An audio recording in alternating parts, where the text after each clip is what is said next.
Hey guys, so what I wanted to do now, I want to talk a little bit more about the eyes, and what we're going to focus on are some of the conditions or diseases that can occur in the eyes, and also a little bit more detail about how the photoreceptors work in the retina, how those rods are able to encode light, and how they influence the connected bipolar neuron and afferent neuron. Okay, so that's really what I want to focus on. Um, so as a quick little review here, here's a oops. Let's see here, hold on a second. All right. So what we've got is we've got a little drawing on the lateral view of the eye. This shows the different layers. On the outside, you have the sclera. Deep to that, you have the choroid and brown. The choroid includes that ciliary body, which is located right there, along with the iris, which controls how much light comes into the eye through the cornea. This black region, that's the cornea, which is a part of the sclera. In green, this is all part of the retina. Those consist of photoreceptors and their connected afferent neurons. All these large orange lines represent the afferent neurons that convey action potentials to the brain through the optic nerve, which is this big bundle of orange neurons here. Okay, so what I wanted to do is maybe talk real quick about some of the different conditions or diseases of the eye. One is glaucoma. So glaucoma is an important disease, and what glaucoma occurs is when, let's see here. All right, so the first one we can talk about is called glaucoma. So glaucoma is a condition in which the pressure inside the eye, specifically right here at the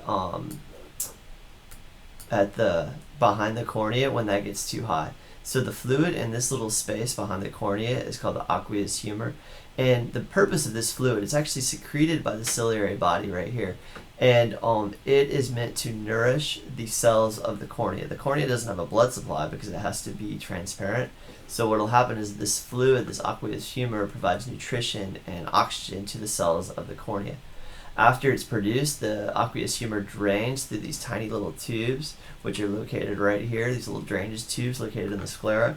If this fluid does not drain quick enough, that will cause the pressure in the eye, behind the cornea, and in here to get too high. That's a problem because if the pressure goes up too high, it can start to put force and pressure on these afferent neurons, and it can even kill them, which will cause permanent blindness. So it's really important for the pressure to stay at low levels, and that's achieved by the aqueous humor draining at an acceptable rate. Some treatments for glaucoma can be lasers that open up these little tubes and increase the rate that aqueous humor drains. Also, eye drops can work in less severe cases. But it's a really problematic condition because it's often asymptomatic. You don't even know that you have glaucoma, and you could be losing your vision, right, without even knowing it.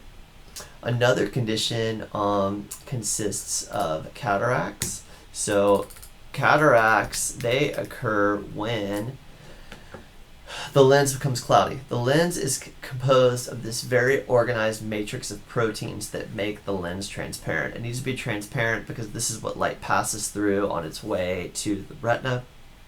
If the matrix of these proteins breaks down, that causes cataracts, which are these cloudy patches of the lens. That can be, again, really problematic. One way in which cataracts are treated is through a lens transplant, which, obviously will give a new, nice, clear lens. Another major problem of the eye is the detachment of a retina. So we'll call this a detached retina. And this occurs when the retina, which is this green layer, detaches from the choroid. That's a problem because now the retina doesn't have access to the nutrients in blood that it needs to survive. I actually had a neighbor who this happened to, a detached part of his retina near the back of the eye.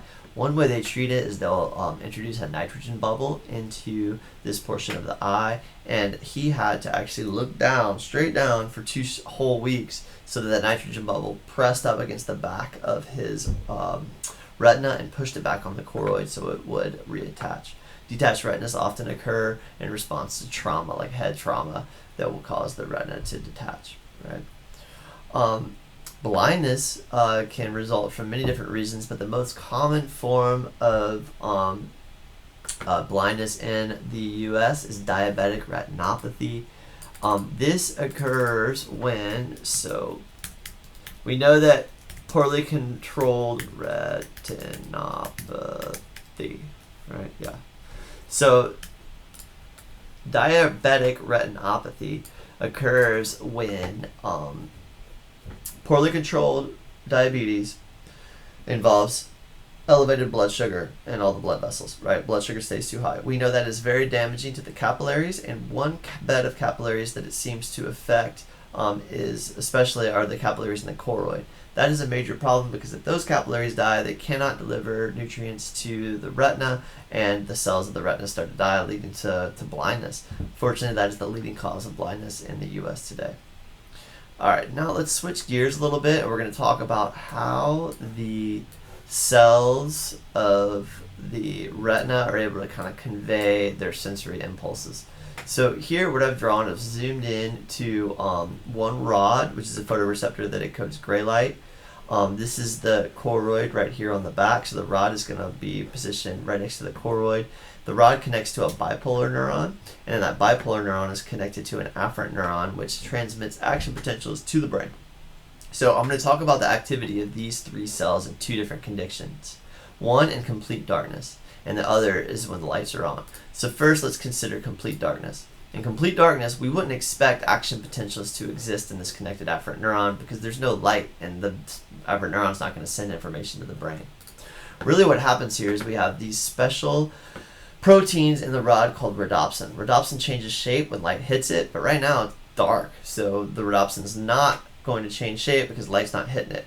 Well, when this happens, when the rod does not experience light, the rod is going to spontaneously depolarize, and due to this depolarization, it is going to release neurotransmitters. Okay, so all these neurotransmitters get released by the rod. When the bipolar neuron receives these neurotransmitters, it causes the bipolar neuron to hyperpolarize, and when it hyperpolarizes, it does not release any neurotransmitters. That's typically what happens when cells hyperpolarize. Because the afferent neuron is not receiving any neurotransmitters, there will be no action potentials in that connected afferent neuron, which makes sense. In the darkness, you wouldn't expect there to be any action potentials. Now let's imagine what happens when the light turns on. So when the light hits the rods, it causes rhodopsin to change its shape. That changes the material properties of the cell membrane of this rod, causing it to hyperpolarize. When it hyperpolarizes, it's no longer going to release any neurotransmitters, so no neurotransmitters are going to be released, right? No neurotransmitters, just like the picture shows. When no neurotransmitters are received by that bipolar neuron, it will spontaneously depolarize. When it depolarizes, that causes it to release these neurotransmitters. So that's going to cause these neurotransmitters to be released. As you can see here, when the connected afferent neuron receives those neurotransmitters, that's going to trigger action potentials in that connected afferent neuron, which gets sent to the brain, telling the brain that there's light out there. The more action potentials the brain receives, the brighter the light. Dim lights would only be a couple. So basically, long story short, rhodopsin is a protein in the rods that changes shape when light hits it, and ultimately when light hits it, it's going to trigger action potentials in the connected afferent neuron, which make up the optic nerve. Okay, so hopefully that helps you guys out. Thank you.